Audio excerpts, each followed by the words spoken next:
Le destin n'est pas une question de chance, c'est une question de choix. Ce n'est pas quelque chose que l'on attend, c'est quelque chose que l'on réalise.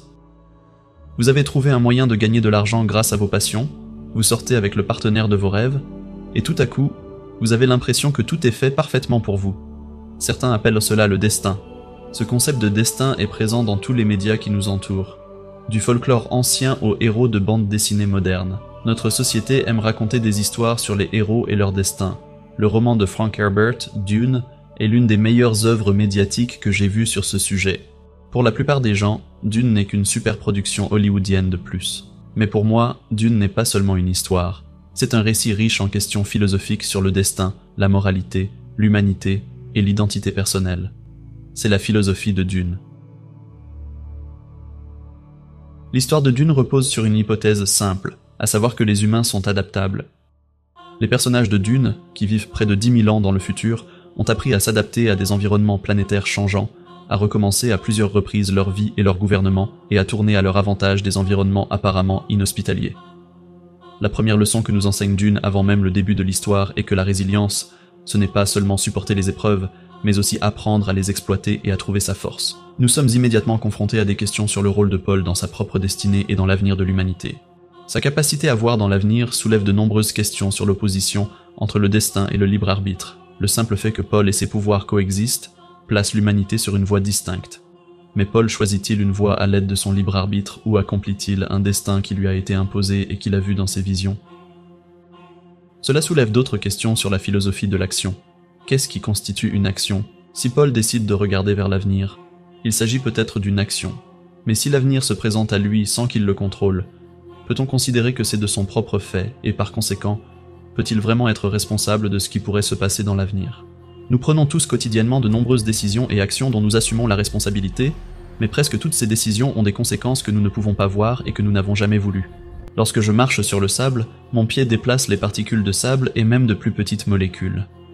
Mais mon intention n'a rien à voir avec le sable, j'essaie simplement d'avancer.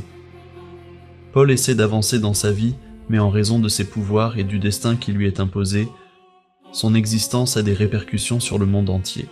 Cela soulève évidemment des questions sur le pouvoir et, parce que nous sommes tous imparfaits, sur la corruption.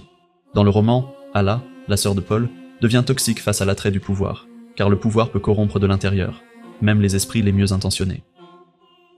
Mais Dune nous enseigne que le pouvoir est fait pour servir et non pour dominer, et que toute poursuite du pouvoir sans contrôle moral peut conduire à l'érosion des individus et à leur tour de la société. L'ultime dilemme moral de Paul portera sur la vision qu'il a d'une extermination brutale de milliards de personnes dans le futur.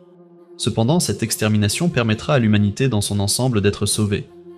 Il devient donc prisonnier de ce destin qu'il juge moralement inacceptable.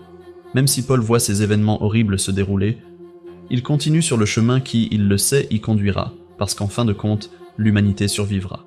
C'est le classique dilemme du tramway. Faut-il laisser le train tuer une personne sur les rails pour que les 5 autres soient sauvés? On pourrait penser que le dilemme du tramway est strictement une expérience psychologique. Pendant la pandémie de Covid-19, les hôpitaux ont été débordés et ont renvoyé chez eux les patients âgés pour s'occuper des plus jeunes. Face au changement climatique, nous devons choisir entre le développement économique, en particulier pour les pays en développement, et la protection de l'environnement. De telles décisions sont difficiles à prendre, et le choix que vous ferez ne sera jamais satisfaisant. C'est pourquoi l'histoire de Paul est captivante. Il est contraint soit de poursuivre sa route en sachant le désastre qui l'attend, soit d'essayer de l'arrêter, tout en sachant que cela signifiera la fin de la race humaine. Pour savoir si nous pouvons rationaliser cette décision, il faut déterminer si nous pensons qu'il y a une différence entre laisser les choses se produire et agir activement pour s'assurer qu'elles arrivent. Pouvez-vous être moralement coupable si vous laissez simplement le tramway sur sa trajectoire actuelle, puisque vous n'avez pas participé à la mort de qui que ce soit? La situation morale difficile de Paul nous enseigne une leçon. Ce n'est pas parce que nous savons que quelque chose est vrai, ou dans le cas de Paul, que nous savons que quelque chose va se produire, que nous devons prendre toutes nos décisions en fonction de cela. Chaque décision que nous prenons a un effet sur notre vie et celle de notre entourage, et même si la connaissance et la logique qui en découlent peuvent être une force directrice, ce n'est pas la finalité. Dune nous rappelle que l'univers et ses pouvoirs intangibles ont toujours une longueur d'avance sur la logique ou les réponses que nous pensons avoir. La vie est souvent plus liée aux parties invisibles qu'aux parties que nous pouvons voir. Bien sûr, pour Paul, il y a plus à prévoir que pour la plupart d'entre nous, ce qui soulève l'idée de la mémoire et de l'identité. Dune se penche sur le rôle des souvenirs dans notre identité personnelle. Paul possède les souvenirs de ses ancêtres. Il abrite des générations de connaissances et d'expériences qui lui permettent de voir les générations futures. La question que soulève Dune est la suivante. Paul est-il un être singulier qui abrite différents souvenirs, ou ces souvenirs sont-ils des êtres différents qui habitent à sa conscience? Il n'est pas né avec ses souvenirs, mais il les acquiert cérémonieusement à l'âge adulte. À ce stade, il s'est déjà forgé une identité propre, de sorte que les souvenirs qui l'inhibent ne changent peut-être pas réellement ce qu'il est. Mais nous savons tous que ce que nous sommes en tant qu'adultes est également fluide, même si nous aimons penser que nos cerveaux et nos cœurs sont complètement formés. Nous pouvons avoir une forte perception de nous-mêmes, mais notre identité continue de changer. Nous ne pouvons pas vivre littéralement les souvenirs de nos ancêtres. Cependant, nous pouvons certainement hériter d'attributs et même de traumatismes de la part des membres de notre famille qui ont un impact sur ce que nous sommes et ce que nous deviendrons.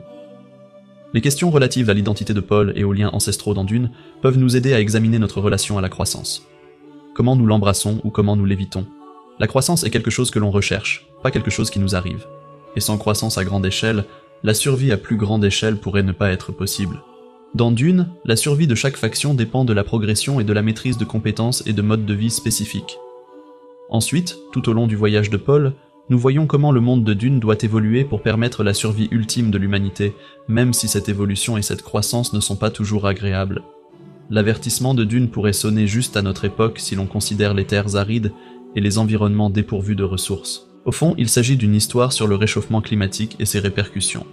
Il s'agit de la nécessité de diversifier les lieux où nous vivons en tant qu'espèce pour survivre et de nous rappeler que l'avenir n'est pas certain, même dans ce cas. Dune nous oblige à nous poser des questions difficiles sur notre monde et à regarder au-delà de nos vies individuelles vers nos vies collectives. Dans un futur proche ou lointain, l'homme doit-il impérativement quitter la Terre? Les futuristes répondraient que oui. Ils insisteraient sur le fait que nous devons nous disperser pour assurer notre survie. Peupler de nouveaux environnements car nous sommes déjà confrontés à la réalité que notre planète ne peut pas toujours nous soutenir. Paul pose la difficile question morale d'autoriser la violence extrême pour que cette survie à grande échelle puisse avoir lieu. Et si nous posions une question plus profonde, l'humanité mérite-t-elle d'être sauvée? Si Paul était intervenu et avait mis fin à la violence, l'humanité aurait peut-être échoué en fin de compte. Mais pourquoi supposer que c'est une mauvaise chose? Si nous supprimons notre intérêt personnel évident, pourrions-nous voir un autre aspect du choix de Paul? Pour nous aider à mieux comprendre cette question d'une portée considérable, nous devons nous demander si la survie de l'humanité a quelque chose de précieux. Avons-nous intrinsèquement quelque chose de bon, d'important ou d'unique à offrir à l'univers, sans quoi il serait moins bien loti? Les choses deviennent délicates.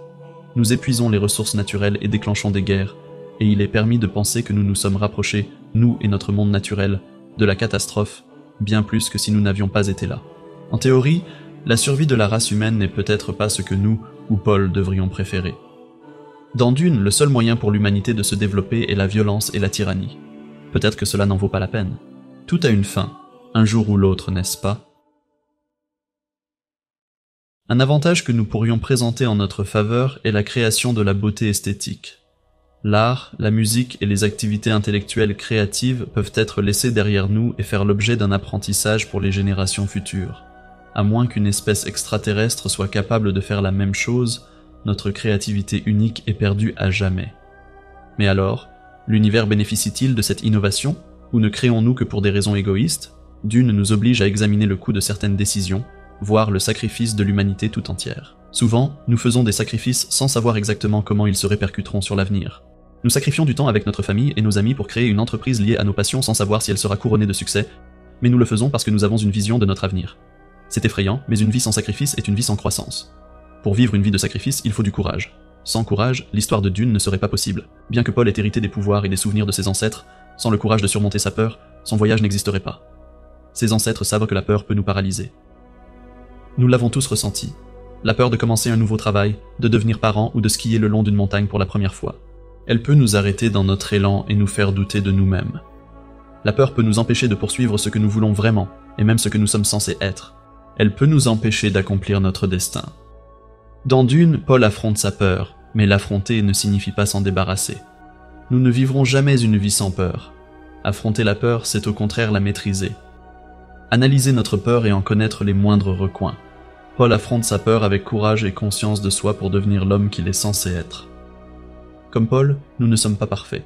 Nous prenons des décisions difficiles, en espérant qu'elles soient morales, et nous acceptons que parfois elles ne le soient pas.